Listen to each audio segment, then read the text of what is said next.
Bonjour à tous, j'espère que vous allez bien. Bienvenue dans cette vidéo sur le thème de Shopify.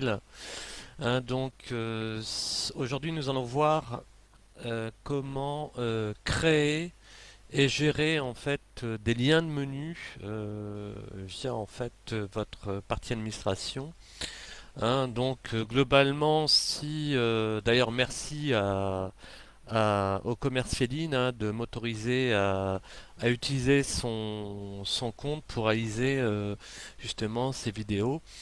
Donc là actuellement, ben voilà, son site est en ligne. Donc nous avons créé des menus. Par défaut, quand vous installez votre compte Shopify, il a un menu accueil et je crois que ça doit être collection par défaut. Donc vous voyez, là on retrouve le menu principal qui a en fait compte là bien sûr qui a été configuré par moi-même et par Fousia de Féline. Donc en fait accueil, donc bien sûr en cliquant sur accueil on arrive directement sur la page d'accueil. Je rappelle aussi également que en cliquant sur le logo on vient aussi également sur la page d'accueil, peu importe le site. Ensuite, nous avons créé un lien qui s'appelle nos marques. J'expliquerai justement comment on a fait ça. Donc on va globalement l'ensemble des marques.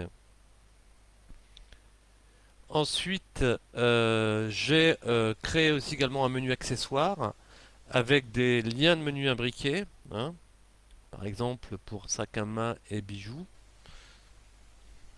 Voilà. Nous avons aussi également un lien où on retrouve tous nos produits. Donc globalement, ça reprend l'ensemble des produits qui sont en fait vendus sur la boutique de Féline. Et là aussi également, nous avons ajouté justement hier Outlet en fait, donc un lien de menu où on va retrouver les soldes que propose en fait ce site de e-commerce. Pour l'instant, effectivement, elle n'a pas encore mis de produits. Alors, donc, comment ça se passe? On va aller dans la partie administration du compte de Féline sous Shopify. Je rappelle qu'à chaque fois, vous avez remarqué, il y a un second onglet où je peux visualiser en fait contre le site. Comme ça me permet de voir en fait les modifications que je fais. Donc bien sûr, à chaque fois que je fais une modification, je clique ici pour actualiser la page pour voir justement ce que j'ai réalisé comme modification. Alors, pour gérer les menus, le plus rapide en fait, c'est dans le lien boutique en ligne. Vous cliquez donc dessus et on voit apparaître plusieurs fonctionnalités. Nous, ce qui nous intéresse, c'est navigation. Alors, navigation, on clique dessus, on voit apparaître effectivement donc que nous avons deux types de menus. Là, tout va dépendre du thème. Globalement, comme j'avais dit précédemment, le thème qui est installé, c'est le thème par défaut. Je n'ai pas été chercher de thème dans la boutique de Shopify. J'ai pris celle par défaut. Donc là, globalement, j'ai un menu principal qui est celui-là. Ensuite, le menu de pied de page, également qui a été installé sur le thème, qui se trouve en bas de la page, donc ce qu'on appelle le pied de page, où on retrouve les informations et aussi également des informations sur la boutique, l'adresse, le numéro de téléphone et les horaires. Alors, globalement, je vais cliquer pour pouvoir configurer un menu, par exemple le menu principal. Je clique sur menu principal. Alors, on peut remarquer que on a tout d'abord le titre. Éventuellement, le titre, vous pouvez le changer. Vous pouvez l'appeler menu d'en-tête, ou peu importe. Vous pouvez le modifier à tout moment.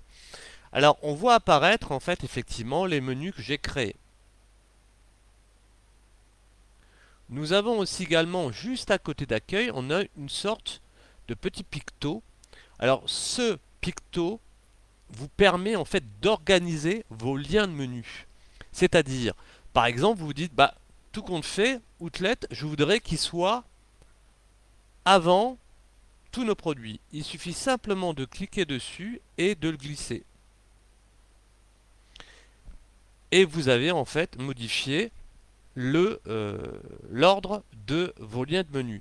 N'oubliez pas, avant de pouvoir visualiser vos changements, il faut obligatoirement enregistrer le menu. C'est-à-dire soit là ou soit ici. On va tenter l'enregistrement. Donc je clique sur enregistrer. Je rappelle, donc je vais dans mon onglet, je vais actualiser la page et vous pouvez remarquer que normalement, je ne sais pas pourquoi il ne veut pas, peut-être qu'il n'a pas eu le temps de actualiser. Ah bon. On va revenir dessus parce que peut-être qu'il y a un délai en fait au niveau de l'enregistrement, oui. Je vais actualiser. Il y a peut-être un délai de cache. Je vais reprendre le site, je vais réactualiser.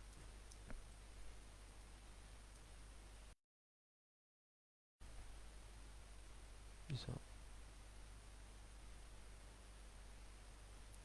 Donc là apparemment ça doit être un problème de cache. Normalement il aurait dû automatiquement, vous voyez, le mettre à la place. Il y a peut-être un délai au niveau de la, comment dire, de la mise à jour. On va attendre tout simplement qu'il actualise. Alors voilà, donc en fait globalement j'ai modifié l'ordre. Il y a aussi également en face, vous avez modifié ou supprimé. Vous avez aussi également tout en bas ajouter un élément de menu. C'est à cet endroit-là où je vais venir ajouter justement, où j'ai ajouté par exemple nos marques, accessoires. Vous pouvez remarquer que par exemple accessoires, on a un menu imbriqué. On verra comment j'ai réalisé ça, etc. Je vais regarder s'il l'a actualisé. Toujours pas. Bon. Alors, donc si je veux ajouter un élément de menu, je clique sur ajouter un élément de menu.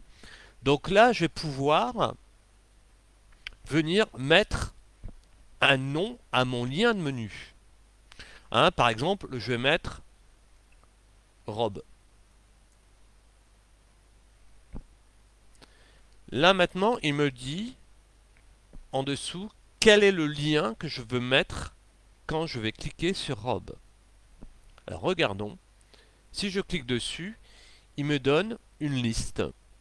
Cette liste comporte la page d'accueil, un lien vers la page d'accueil, un lien vers rechercher, un lien vers une collection. Hein, je rappelle qu'une collection, c'est une catégorie, par exemple par marque, hein, qui vous permettra aussi, quand vous allez créer vos produits, de pouvoir les classer par collection.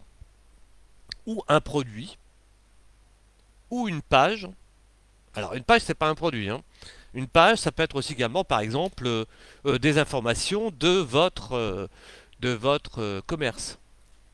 Un blog, donc là, hein, un blog, bon là c'est assez typique, article de blog, ou la politique. Alors on verra justement, si on a un peu de temps, je vous montrerai un peu comment se configure la politique de confidentialité. Donc par exemple, là je vais prendre collection, et je vais prendre, alors cette liste qui est là, c'est les catégories qui a été créées au sein de ce site de e-commerce. Par exemple, je vais prendre Fuego. Je peux filtrer, c'est-à-dire mettre des balises. Je pourrais mettre par exemple, comme je l'ai interprété tout à l'heure, robe. C'est en fait, globalement, une balise qui va vous permettre aussi également de venir s'ajouter dans la base de données de recherche de votre site. Si jamais une personne vient taper robe, il proposera aussi également cette collection puisque vous avez dit que cette collection a la balise robe. je viens cliquer sur ajouter. Donc là, il me l'a placé là. Je fais enregistrer le menu. Voilà.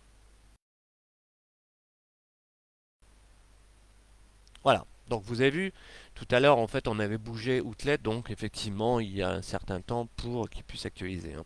Donc voilà. Maintenant, j'ai bien déplacé Outlet, qu'on avait vu précédemment, que j'avais glissé Outlet au-dessus de tous nos produits. Et là, je viens de créer robe dans ce lien de menu robe qui est ici. Si je clique dessus, il m'amène directement pardon, vers la collection Fuego.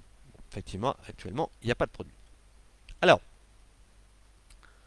si je veux modifier, par exemple, robe,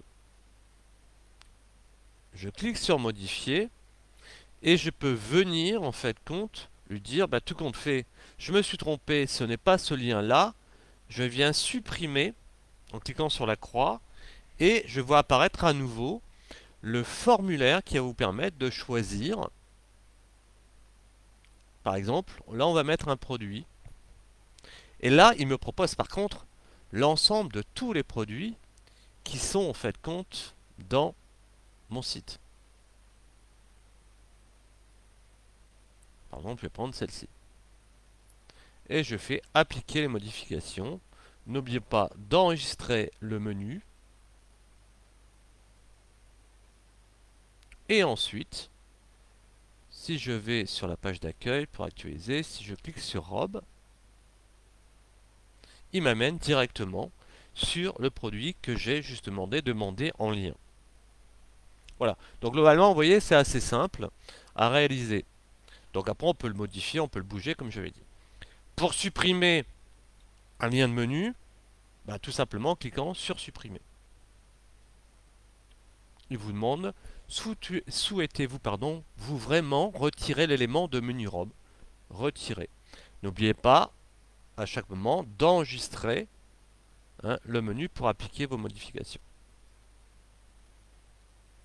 Pareil, je vais rebouger Outlet pour le remettre à l'endroit où il était. Et je fais enregistrer le menu. Si j'actualise, donc je clique soit là ou soit là pour venir sur la page d'accueil, hein. Donc vous voyez, il met un certain temps pour actualiser. Oui. Alors maintenant, on va voir comment créer un lien de menu avec des sous-menus. Alors, on va en créer un. Alors, par exemple, ce style-là. Vous voyez, vous remarquerez que si je clique sur accessoires, il ne m'amène pas vers un lien, il me propose directement le sous-menu. Là, en fait, je vais créer tout d'abord un lien de menu qui pointe vers rien, qui va être préparé pour afficher un sous-menu. Comment fait-on? Je fais ajouter un élément de menu. Je vais l'appeler test sous-menu. La différence par rapport au lien qui est actuellement proposé dans la liste, je veux pas qu'il pointe sur une collection, sur un produit, etc. Je veux qu'il pointe sur rien. Ce qu'il faut mettre, en fait, c'est le hashtag. Voilà. Vous voyez, quand vous allez réaliser votre hashtag, vous allez en fait compte avoir ici la possibilité de choisir, vous voyez, ce petit picto avec le hashtag.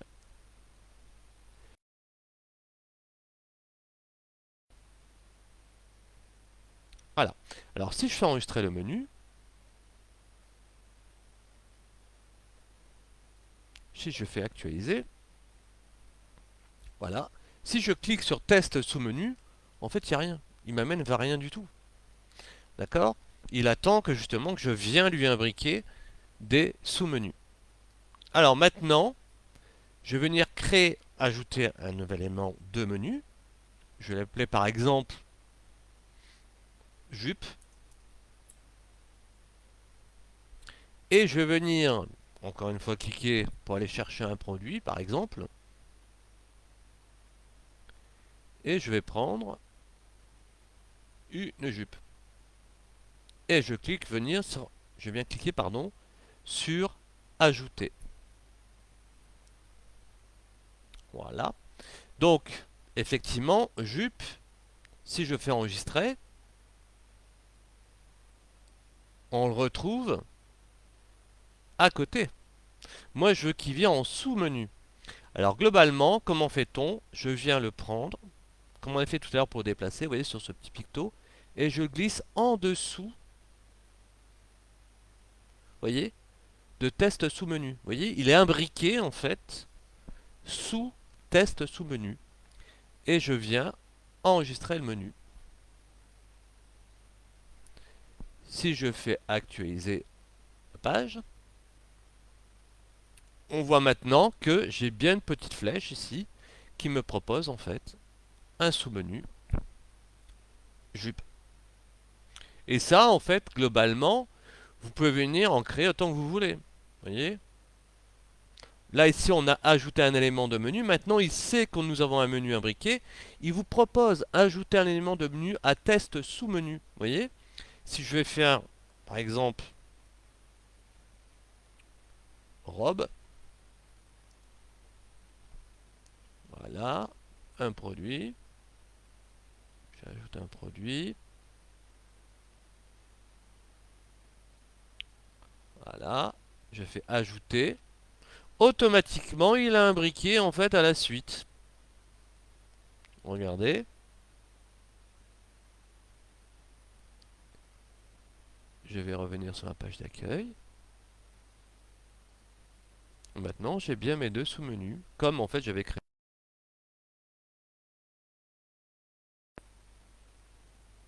On peut bien sûr modifier, comme on avait vu, un sous-menu comme un menu, comme un lien de menu. Hein. Pareil, hein. On peut venir à la limite remodifier le lien. Alors aussi également, on peut le supprimer bien sûr, mais on peut supprimer chaque élément. Mais si vous supprimez le lien de menu qui vous sert en fait de menu imbriqué, il supprimera bien sûr l'ensemble des menus qui sont des liens de menu qui sont imbriqués. Hein. D'ailleurs, il vous le dit. Souhaitez-vous vraiment supprimer l'élément de menu test sous-menu? Le retrait de cet élément de menu enlèvera aussi également les deux éléments de menu qui se trouvent en dessous. Et enregistrer le menu. Alors, l'élément en fait, le principe est le même, hein, globalement sur, si on reprend la partie pied de page, hein, on voit apparaître en fait ici que nous avons bien des nous contacter, mention légale, conditions générales de vente, politique d'expédition. C'est ce qui est en fait donné ici. Ces informations-là ne font pas partie d'un menu. Ce sont en fait, ils se trouvent dans le thème. On ira voir après. Donc le principe est exactement le même pour pouvoir en fait compte réaliser votre, par exemple, là j'ai créé en fait compte nous contacter. Alors, ce qui est intéressant dans la page nous contacter, c'est que vous avez directement, hein, c'est une page nous contacter comme mention légale, conditions générales de vente, politique d'expédition, etc. Ce sont des pages. Hein, on les retrouve en fait globalement. Si on reprend ici, on a les produits. Donc ici, vous avez ici boutique en ligne. Et là, vous avez page. D'accord? Ne pas confondre produit et page. Hein. Donc vous avez page. Donc on voit bien que nous avons nous contacter. Le menu nous contacter se crée très facilement. On n'a pas besoin de créer de formulaire de contact. Donc globalement, c'est quoi le menu nous contacter? Hein, ça donne ceci en fait. Voilà. Il le gère automatiquement. Comment fait-on? Regardez, c'est très simple. Ajouter une page. Et là en fait ici, il vous dit quel type de modèle vous voulez. Vous cliquez ici, page de contact.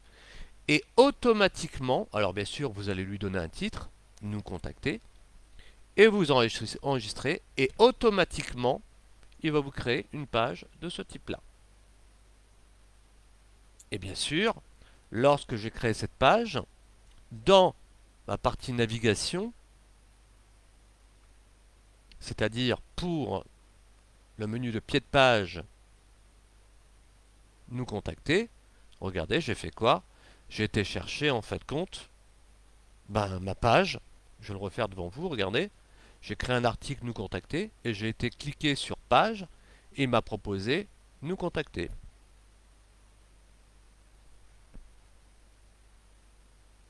Alors, pour les mentions légales, comme les conditions générales de vente, les politiques d'expédition, les politiques de remboursement, les politiques de confidentialité, je vous avoue que c'est assez lourd à mettre en place, hein, parce qu'il y a des règles, RGPD, etc.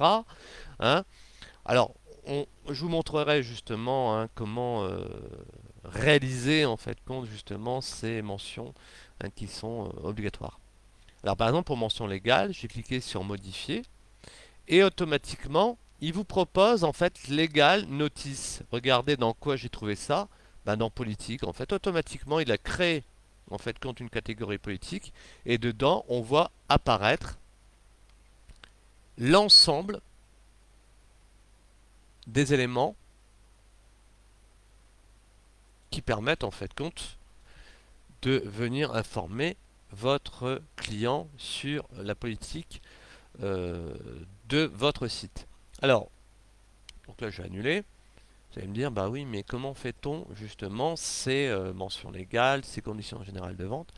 Alors globalement, bon, je reviens pas sur modifier, supprimer, hein, c'est le même principe qu'on a vu tout à l'heure pour le menu principal. Ça se passe dans paramètres, tout en bas. Vous avez aussi également dedans, ici, légal. Si je clique dans légal,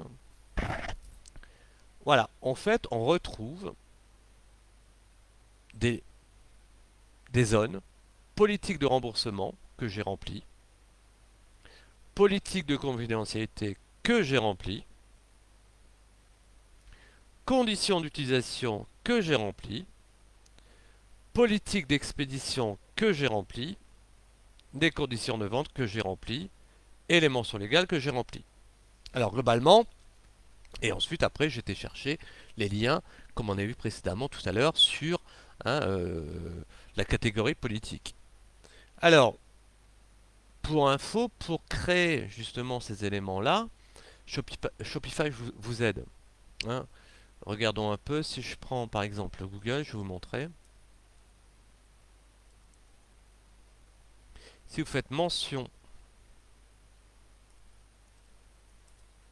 légale Shopify,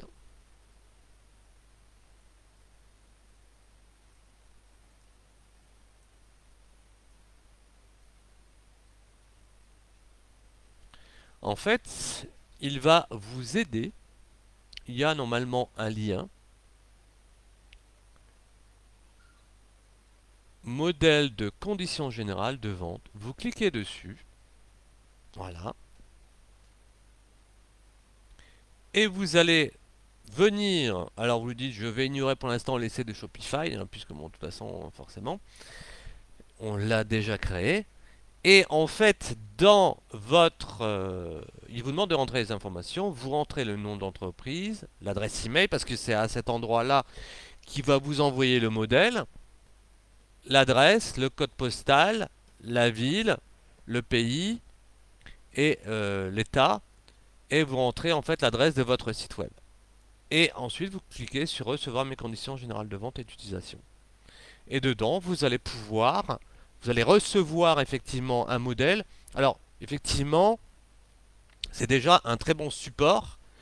Bien sûr, après, il faut relire et modifier des éléments éventuellement peut-être que vous n'utilisez pas.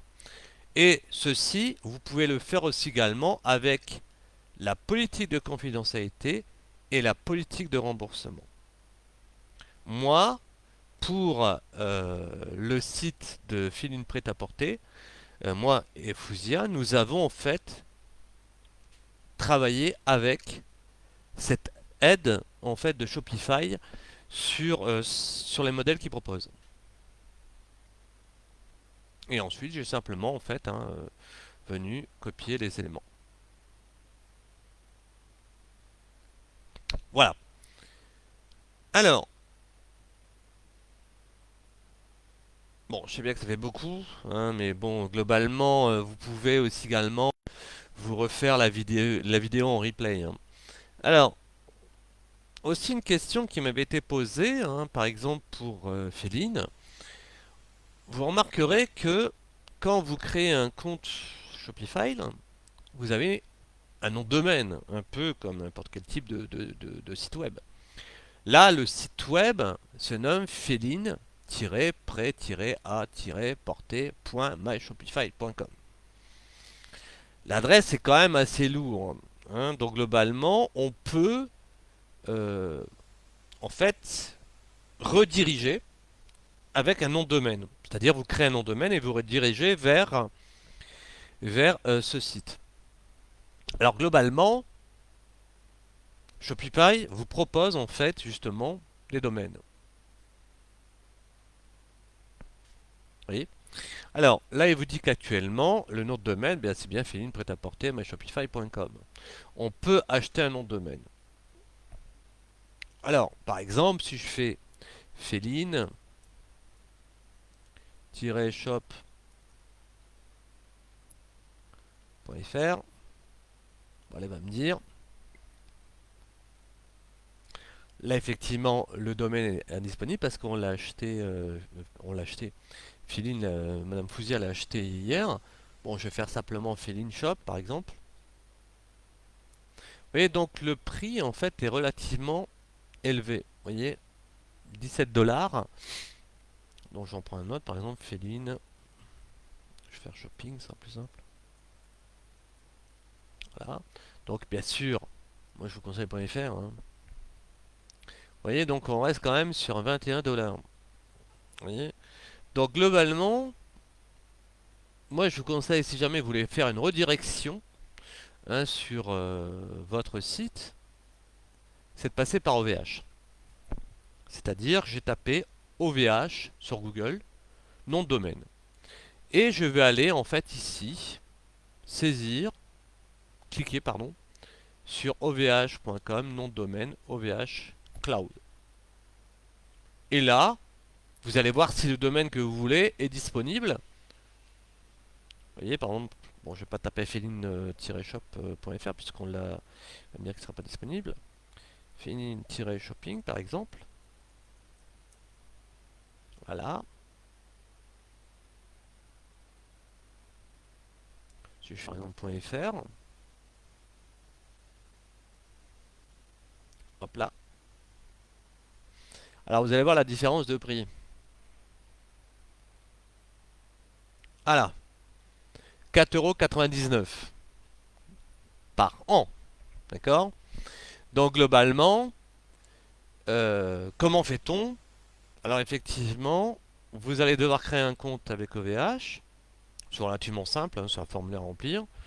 Et ensuite, vous payez par carte bleue votre nom de domaine, c'est-à-dire bon, je pense qu'il y a une TVA derrière, parce que là, on doit être en TTC, ou... Oh non, non, c'est hors taxe, bon, ça capte bien, c'est 4,99 €. Et ensuite, effectivement, il y a une redirection DNS à faire. Mais globalement, si il y a un problème sur la configuration DNS, n'hésitez pas, hein, à nous contacter Pixel, hein, donc au 03 23 53 17 54, et on vous aidera, hein, dans la configuration de redirection du nom de domaine, hein. Donc, globalement, c'est ce que nous avons fait. Vous voyez, par exemple, si je saisis, je vais aller par exemple sur Google, n'importe quoi. Si je fais féline-shop.fr, j'ai refait la redirection. Maintenant, son site s'appelle félineshop.fr au lieu de féline-prêt-à-porter. et automatiquement il fait une redirection dessus. Donc c'est beaucoup plus en fait lisible, en tout cas pour la clientèle, elle pourra s'en servir pour ses cartes de visite, pour ses réseaux sociaux, aussi également pour sa vitrine, etc., etc.